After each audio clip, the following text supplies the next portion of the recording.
무언가를 팔고 싶다면 신뢰를 얻어야 합니다. 그리고 신뢰를 얻고 싶다면 팔지 말아야 합니다. 무슨 말이냐고요? 많은 세일즈맨들이 큰 착각을 합니다. 팔기 위해선 설득을 해야 하고 설득하기 위해선 설명을 해야 한다고요. 그런데 여러분도 아실 겁니다. 설명을 길게 한다고 고객이 계약을 하는 건 아니란 걸 다들 알고 계실 겁니다. 자, 그런데 진짜 잘 파는 사람은 설득하지 않고도 사람의 마음을 움직일 줄 안다는 거죠. 오늘 영상에서는 바로 설득하지 않고도 설득하는 법을 알려드리려고 합니다. 오늘 내용은 제가 세일즈 초보인 시절에 정말 우연히 배우게 되었는데요. 자, 이 스킬을 완벽하게 습득하고 저희 팀원들에게도 알려줬더니 계약률이 최소 3배가 올라갔습니다. 이건 단순한 영업 기술이 아닙니다. 신뢰를 기반으로 상대의 마음에서 사고 싶다는 결정을 스스로가 끌어내게 만드는 기술이죠. 자, 그리고 이 원리를 이해한다면 여러분의 계약률은 최소 3배가 올라갈 것이고 고객은 진심으로 만족하며 여러분을 찾아오게 될 겁니다. 반갑습니다. 당신 손에 세일즈의 마스터키를 쥐어드릴 영업 왕 마스터 양입니다.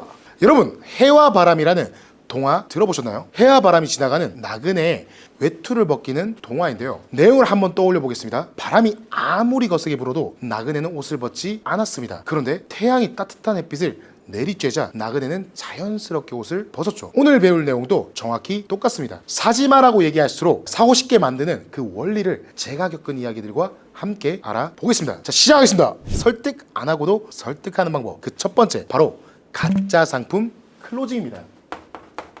첫 번째 이야기는 제가 아는 동생 이야기인데요. 그 친구가 식당이나 가게에다가 방문 판매할 때였습니다. 당시 그 친구가 일하던 본사는 정수기나 식기류 등 여러 물건을 판매시키던 회사였는데요. 그 친구는 정수기를 주로 팔았죠. 어느 날 한 가게에 방문했는데 그 사장님은 식기류만 필요하고 정수기는 필요 없다고 하셨죠. 그런데 당시에 그 회사에 식기류 재고가 떨어졌습니다. 그래서 한동안 식기류 판매가 불가능한 상황이었죠. 그래서 그 친구가 그냥 솔직하게 말씀드렸답니다. 솔직히 식기류는 저희 거 말고 그냥 마트에서 가서 사시는 게 더 저렴합니다. 그런데 정수기 하나는 정말 저희 거 쓰는 게 좋습니다. 스테인리스 소재를 쓰는 정수기가 물때가 끼지 않거든요. 자, 그렇게 말씀드렸더니 조금 전까지 정수기는 필요 없다고 하신 그 사장님께서 바로 구매를 하셨다는 거죠. 자, 이 얘기를 듣고 저는 깨달았습니다. 어라? 이건 굳이 우리 거 안 사도 돼요? 라고 말했더니 다른 거를 사네?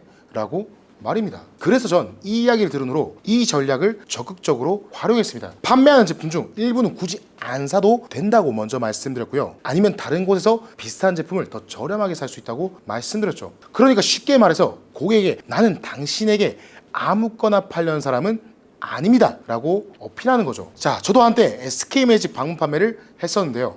예를 들어서 한 사장님께는 제가 이렇게 말했습니다. 사장님, 지금 공기청정기가 고장나신 건 아니죠? 자, 그럼 굳이 새 걸로 안 바꾸셔도 됩니다. 자, 이렇게 말씀드리니 사장님은 꽤나 흡족한 반응을 보이시며 저희 정수기와 비대 제품들을 모두 구매하셨죠. 자, 고객에게 필요 없는 제품은 안 사도 된다고 솔직하게 말해줌으로써 고객에게 신뢰를 얻은 거죠. 그 후부터 저는 이걸 가짜 상품 클로징이라고 부르고 있습니다. 이제는 아예 리스트에 있는 제품 중에 몇 가지는 처음부터 취급조차 하지 않고 있습니다. 왜냐하면 신뢰를 얻기 위한 미끼 상품이기 때문이죠. 자, 그런데 오해를 하시면 안 되는 게 고객에게 거짓말부터 하라는 게 아닙니다. 회사에서 판매를 강요하지만 실제로 고객에게 필요 없는 상품은 안 사도 된다고 솔직하게 알려주라는 말입니다.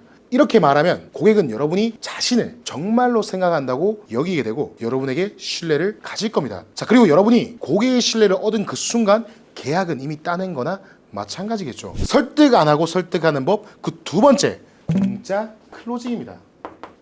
자, 이번에는 제가 친구와 옷가게에 갔을 때 얘기인데요. 자, 디자인이 마음에 드는 이 재킷 하나가 있었죠. 자, 그 당시에는 곧 여름이 다가올 시기였어 재킷이 크게 필요하지는 않았습니다. 그런데 그 옷가게 판매사원이 저에게 다가오는 겁니다. 그러고는 손님, 이 제품 되게 잘 어울리실 것 같습니다. 가격대가 있긴 하지만 원단도 정말 좋거든요 라고 하며 세일즈를 시작했죠. 그래서 제가 얘기했습니다. 죄송하지만 가격을 떠나서 날 또 더워지고 하니 입을 일이 없을 것 같습니다 라고 말이죠. 자, 그러니 그 직원분이 그냥 공짜로 드린다고 해도 안 받으실 건가요? 라고 하는 겁니다. 그 순간 저도 모르게 웃음이 나왔고 그걸 본 직원은 이렇게 말했죠. 그렇죠, 공짜라면 받으시겠다는 말은 가격이 문제라는 거죠. 지금 구매하시면 여름 특가 할인을 60% 제가 넣어드릴 수 있습니다 라고 말이죠. 그렇게 전 그날 결국 그 옷을 사고 말았습니다. 여러분 눈치채셨나요? 이렇게 고객들은 자기도 모르게 회피성으로 거절하는 경우가 많습니다. 보험을 팔든 정수기를 팔든 이 필요 없어요 라는 말에 많은 영업인들은 말문이 막혀버리죠. 자, 그런데 고객이 말하는 필요가 없다는 말은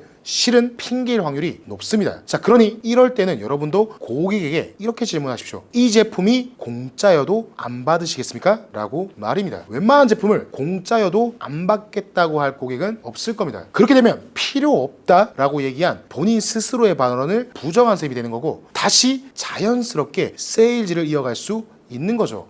자, 설득 안 하고 설득하는 법 세 번째, 바로 거절 클로징입니다.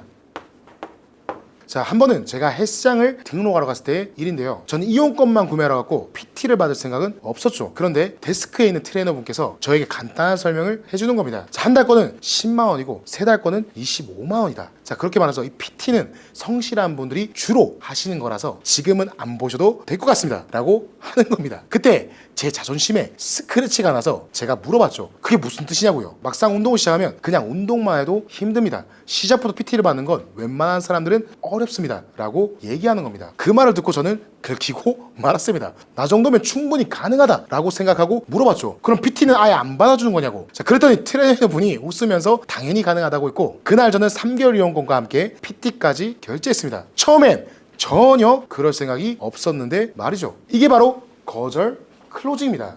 이 거절 클로징은 고객님과 이 상품은 안 맞을 것 같다라고 말함으로써 본인은 그 상품을 위한 대상이 아니라는 뉘앙스를 주는 거죠. 그런 뉘앙스를 주면은 고객은 속으로 이렇게 생각하게 됩니다. 왜 난 안 된다는 거지? 그렇게 자존심이 긁히게 되고 결국 상품에 호기심을 가지게 되는 거죠. 여러분 아마 오늘 제가 말씀드린 이 내용을 듣고 야 이게 무슨 말이냐 말장난치는 건가? 이게 정말 먹힐까? 라고 생각하는 분들도 분명 계실 겁니다.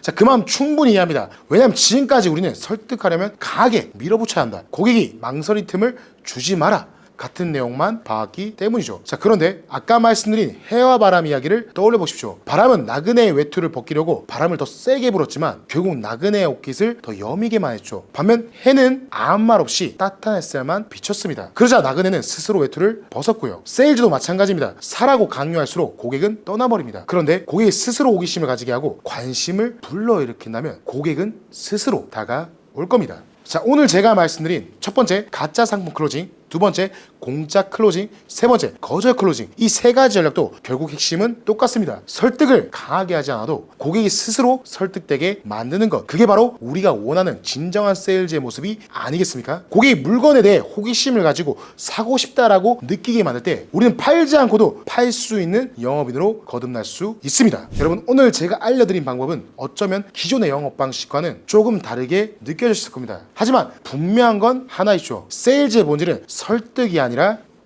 이해라는 것. 고객을 무작정 설득하려 하지 않고 고객 입장을 먼저 이해하는 사람이 결국은 더 오래가고 더 많이 팔게 되고 더 깊게 신뢰를 받습니다. 제가 실제로 써본 이 방법들은 책에서 배운 것도 아니고 누가 알려준 것도 아닙니다. 실전에서 수백 번 수만 번 깨지면서 현장에서 얻어낸 살아있는 기술들이죠. 그리고 오늘 이 영상을 통해 여러분도 분명히 느끼셨을 겁니다. 진짜 잘 파는 사람은 설득하지 않아도 설득이 되는구나. 자, 이제 여러분들의 차례입니다.